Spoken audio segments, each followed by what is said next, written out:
आगे बढ़ते हुए बात अब छत्तीसगढ़ के रायपुर के साइंस कॉलेज मैदान में एबीवीपी और एनएसयूआई के बीच भिड़ंत हो गई। घटना पर एफआईआर के लिए प्रदेश कांग्रेस अध्यक्ष दीपक वैज के धरने पर बैठने पर गृह मंत्री विजय शर्मा ने तंज कसा है। उन्होंने कहा कि इस तरह की नौटंकियों से राजनीति नहीं चलती है। गृह मंत्री ने कहा कि एफआईआर हो चुकी थी। इस बात की जानकारी देने के बाद भी पीसीसी चीफ दीपक वैज धरने पर बैठे। ऐसे मुद्दों पर राजनीति करना अशोभनीय है। राजनीतिक मूल्यों पर बात की जाए तो ज्यादा अच्छा है। अब आपको बता देते कि साइंस कॉलेज में सदस्य बनाने को लेकर एबीवीपी और एनएसयूआई के छात्रों के बीच मारपीट हुई थी। मामले में पीसीसी चीफ दीपक वैज थाने पहुंचे थे।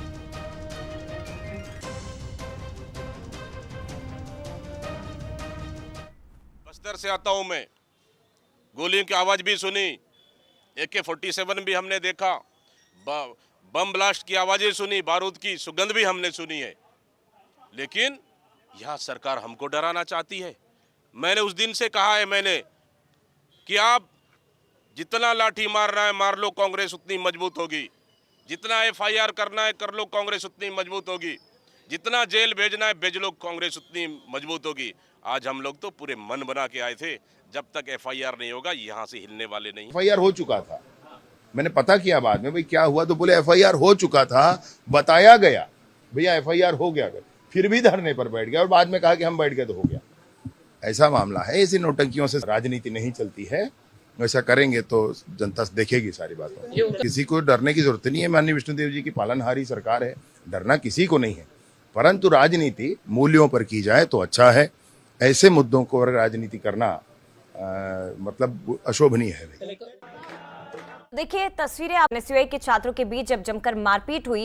एक तरफ बीजेपी की ओर से यानी कि गृह मंत्री की ओर से कहा जा रहा है कि एफआईआर हो चुकी थी, उसके बावजूद दीपक वैज धरने पर बैठ गए, थाने पहुंच गए। इधर दीपक वैज ये कह रहे हैं कि सुनवाई हुई नहीं, एफआईआर दर्ज ही नहीं हुई और इसीलिए हमें धरने पर बैठने को मजबूर होना पड़ा। लेकिन इस मामले पर सियासत छत्तीसगढ़ की चरम पर पहुंच गई। सीधे रुख करते गौरव हमारे साथ इस वक्त रायपुर से लाइव जुड़ गए। गौरव, क्या माहौल दिखाई दे रहा है? एक और मुद्दा जिस पर छत्तीसगढ़ में सियासत गर्मा गई। एबीवीपी एनएसयूआई के छात्र आमने सामने हुए और उसके बाद विपक्ष को एक और मौका मिला और अब तो ऐसा लग रहा है कि प्रदेश अध्यक्ष दीपक वैज काफी एक्टिव मूड में नजर आ रहे हैं।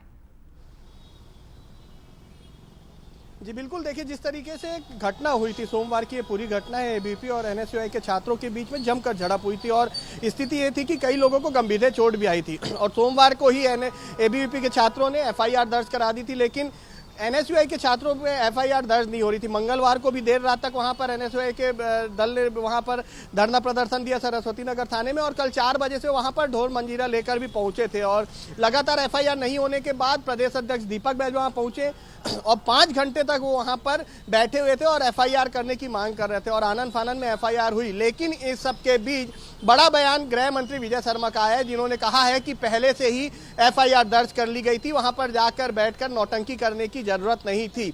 यदि करना जो इस तरीके की राजनीति कर रहे हैं वो गलत है, ऐसा दीपक वैज का कहना, माफ कीजिएगा विजय शर्मा का कहना था। लेकिन दीपक वैज ने भी इस पूरे मसले पर सवाल खड़े किए और उन्होंने कहा है कि इससे समझा जा सकता है कि कानून व्यवस्था की प्रदेश में स्थिति क्या है।